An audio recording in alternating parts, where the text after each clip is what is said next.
दिल्ली की तुलना कर लो, आपको लगेगा कि उत्तर प्रदेश एक नया लोक बन चुका है भारतीय जनता पार्टी की सरकार में, और दिल्ली को इस आम आदमी पार्टी ने नरक बना के रख दिया है।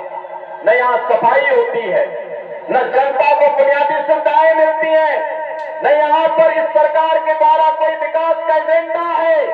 केवल एक कोरी झूठी घोषणाएं करते हुए नित नए भ्रष्टाचार के मामलों में आम आदमी पार्टी ने पूरी राजनीति को और अपने आका, अपने गुरु अन्ना हजारे को भी धोखा देने का काम किया है।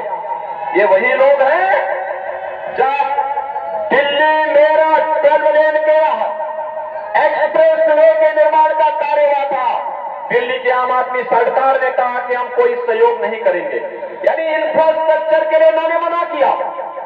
और इसके लिए भारतीय जनता पार्टी की केंद्र की सरकार को, मोदी जी को, गडकरी जी को कोर्ट में जाना पड़ा, फिर कोर्ट को कहना पड़ा कि सरकार पैसा दे। भारत सरकार ने कहा पैसा हम देंगे, ये सहमति तो दे, लेकिन उन्होंने अपना शेयर दिल्ली की आम आदमी पार्टी की सरकार ने नहीं दिया। ये रैपिड रेल बन रही है। मुझे याद है 2017 के पहले मेरठ से दिल्ली की दूरी 4 घंटे में तय होती थी। आज रैपिड रेल बनने के बाद मात्र 45 मिनट में आप इस दूरी को तय कर सकते हैं मोदी जी के कारण।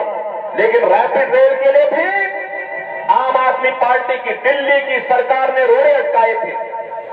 सर्दार अटल जी के समय में इस दिल्ली के अंदर मेट्रो का कार्य हुआ था, और मेट्रो के मार्ग में भी आम आदमी पार्टी यहां पर जगह जगह बैरियर लगा करके इस कार्य में बाधा पैदा करती रही। ये विकास के लिए नहीं, ये भ्रष्टाचारियों का एक गठबंधन है, इंडी गठबंधन। ये भारत की आस्था के साथ खिलवाड़ करने वाला गठबंधन है, भारत के अंदर विरासत को अपमानित करने वाला गठबंधन है, और पाकिस्तान का राग अलापने वाले हैं। आपने देखा होगा जब सिटीजनशिप अमेंडमेंट एक्ट को लेकर के भारतीय जनता पार्टी की केंद्र की मोदी जी की सरकार ने देश के अंदर पाकिस्तान, बांग्लादेश और अफगानिस्तान से आए हुए हिंदू, सिख, बौद्ध, जैन, पारसी और ईसाई समुदाय के पीड़ित समुदायों को नागरिकता देने के लिए कदम उठाया। साइन बाग में कई महीनों तक आम आदमी पार्टी के लोगों ने षड्यंत्र के तहत यहाँ पे धरना कराया था, उग्र धरना कराया था। ये कांग्रेस और इंडी गठबंधन है जो मानवता के विरुद्ध आचरण करता है, अराजकता फैलाता है, हर समाज विरोधी, राष्ट्र विरोधी गतिविधियों को ये प्रश्रय देते हैं। और इनके संबंध पंजाब में किन लोगों से हैं जो भारत विरोधी गतिविधियों में लिप्त हैं।